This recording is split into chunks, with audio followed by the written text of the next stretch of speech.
How are you doing? I hope your week is going well and you are making progress with your to-do list if you're someone that does a to-do list. How are you doing? It's good to be on this afternoon. As you know, just Tuesdays and Thursdays, I come on just to have a little chat and to give somebody, whoever that person is out there, a little bit of encouragement. So, just want to ask you a question. How do you work on the projects that you have? When you have a project, what do you do? Do you have your end goal and then work backwards to put together the plan, the steps of how to achieve that project? What do you do? So, you have a vision, you have an end goal of what you want to achieve, and then you need to map out the steps that you can take or that you should take so that you can achieve that end time goal.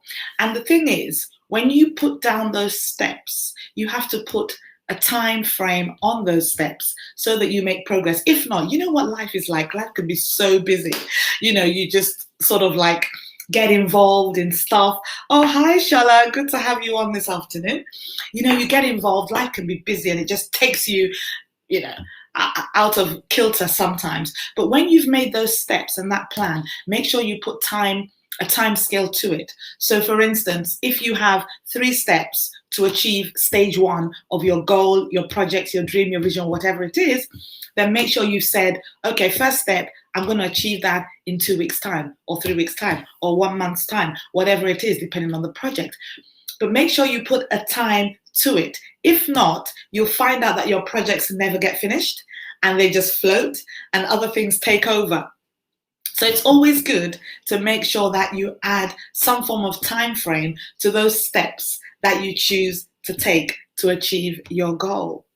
Now, I don't claim to be a planning expert, as it were, but just from my own experience, I'm always able to give a few tips here and there and just encourage somebody. So whatever that plan is, whatever that project is, whatever that dream is, that big dream, I'm sure, you've heard of vision boards, and some people choose to do a vision board to visualize what they want to achieve, to give them that inspiration, to give them that hope and things like that, to gear them up. And that's fine. But when you make those plans, I don't know what it is you're planning. Maybe you plan to build a mansion, whatever it is. Maybe you plan to write a book. Whatever it is, for each stage, make sure you break it down. You have to chunk it down into small steps. And for each of those steps, you have to have a time frame. You know what goals are like, SMART goals, you've probably heard, specific goals, measurable goals, attainable goals, putting a time frame on it, achievable goals.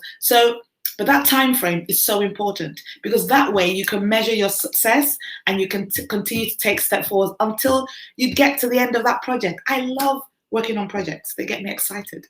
And one thing that I found very useful is when you project manage. So you have a plan, you have a project, and then you put a timetable in place. You write it out, the different stages of the project that you need to achieve. You write down maybe in another column what needs to be achieved, who it needs to be achieved by. Let's say you're working with a team, assign different people to the various tasks and when it needs to be done by. That is so important. I'm emphasizing on that today, when certain things need to be done by. For instance, your car comes up, insurance renewal, MOT. You have to do it by a certain date. So with certain things, we're forced to do it by a certain date. But when we have our own projects and aspirations, sometimes we don't put that pressure on ourselves to give it a time scale. Time scales are really good and they drive you and push you. Now, let's say for some reason life takes over and that time scale does go out the window. It doesn't matter. Just replan. Just plan again. Don't give up on the dream. Don't give up on the project, but just draw up another plan.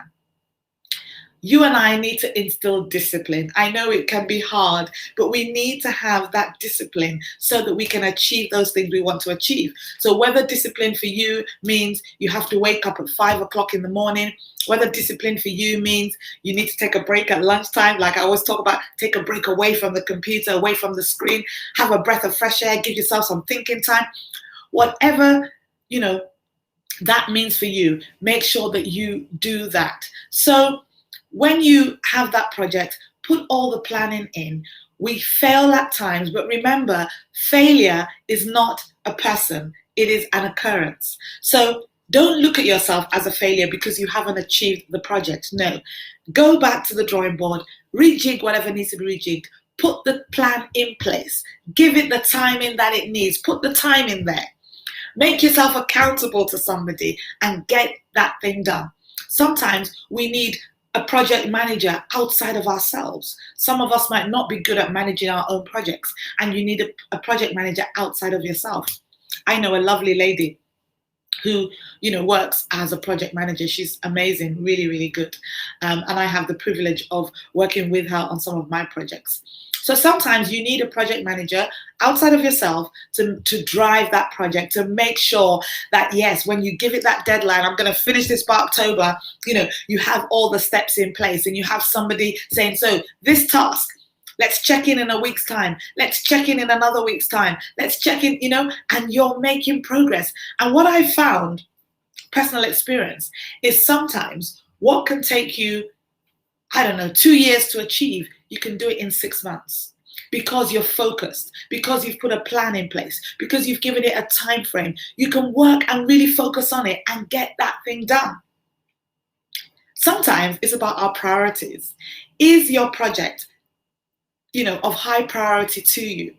When we give things priority, it helps to drive things forward because we're interested in what we're doing. Okay, Shola says, I struggle to manage my own projects. This is very helpful, thank you. Yeah, because we might not need to put that burden on ourselves to manage the project ourselves, because sometimes we're just not good at that particular aspect of things.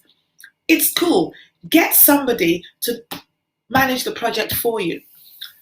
In a previous job I worked in, I had to project manage certain things and certain very big meetings, of about 150 people, and I had to organize their accommodation, and I drew a project plan. The lady I worked with at that time, brilliant boss, I learned so much from her, about not dropping balls. When you have a plan in place, it's easier not to drop the ball when you have a plan in place. So, write it all out, get someone to do it for you, but you have to spend time planning at the planning stage. The planning stage a lot of times will determine how successful you are in that project.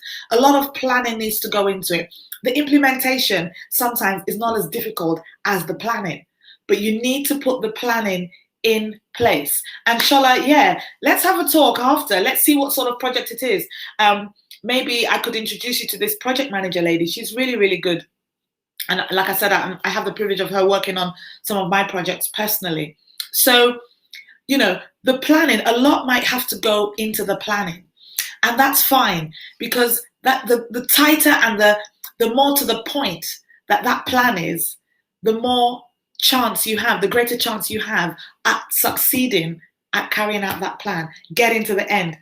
And what a celebration when you get to the end and you've achieved that project. But like I may have said in the previous chat, celebrate little wins. When you've gotten to a certain stage, pat yourself on the back. Give yourself a reward for getting to a certain milestone, because that way you feel valued, even though you're doing it yourself. You value yourself, and then it gives you a bit of fuel and energy for the next stage of the project. So let us put time frames on our project. Trust me, you'll get much more done. I use myself as an example. I was putting together a prayer manual, and put it down, write a little bit, get discouraged, pick it up again, read it, edit it, put it down again. And this went back and forth for a number of years, and it was only last year, late last year, I think, or some point last year, I thought, you know what? I'm going to do this. And now I'm really getting to the end of it now. I've just got a tiny bit to do now, putting the slides and putting the audio together. I am so excited. And yeah, when it's out, you'll see it, because, I will talk about it a bit more on social media. So it's a prayer manual. I'm going to be running prayer courses alongside the prophetic training courses I'm doing. And when you're doing things that you love to do, the things that, bring out your talents and your giftings, I love to teach, wow, you just feel as if it's not work. Anyway, so I'm going to round up in a few minutes, but I hope this has been helpful to somebody. If you're not listening now and you're going to listen later, I just hope this has been helpful. Let us chunk down the goals, all the different steps that you need to get to that final goal, work backwards and plan it all out, and then start from the beginning and begin to take a step at a time. And let us remember to put timings on what we need to do. I remember reading somewhere that, people do to-do lists, and to-do lists really help me. But what helps even better is if you put a schedule on your to-do list. So, you put the to-do list down, but you put the time you want to do that. 11 a.m., 1 p.m., 3 p.m., So when you do that on your to-do list, it keeps you on your toes. Maybe I just love the adrenaline, I don't know. My daughter says I like doing things last minute because I love the buzz, I love the adrenaline, I don't know. I just think I'm busy. So sometimes I don't get to my projects or what I need to achieve until maybe a day before it's due. But anyway, so make sure that you write those things down, chunk it down, get to the beginning and begin to take a step at a time, but put a time frame on it. So on your to-do list, put a time frame on it. If not, you might get to the end of the day and you look at the to-do list and you're like, I haven't achieved what I want to achieve. But that's okay. The next day is a new day. Plan again, but plan. And as the saying goes, if you fail to plan, you plan to fail. So planning is so key, but put time frames on it. That's my emphasis today. Put timings on what you want to achieve and work towards it. I wish you all the best on your projects, on your visions, on those things you want to achieve. You've got my support. So have a fantastic rest of the lunchtime break, and I'll see you for another chat on Tuesday. I'll probably be on social media for something entirely different. You guys know I wear different hats. But in terms of the lunchtime, Tuesdays and Thursdays at 1 o'clock, we have a brief chat for about 10-15 minutes. And I just share with you, encourage you. So take care and have a great weekend. Bye for now.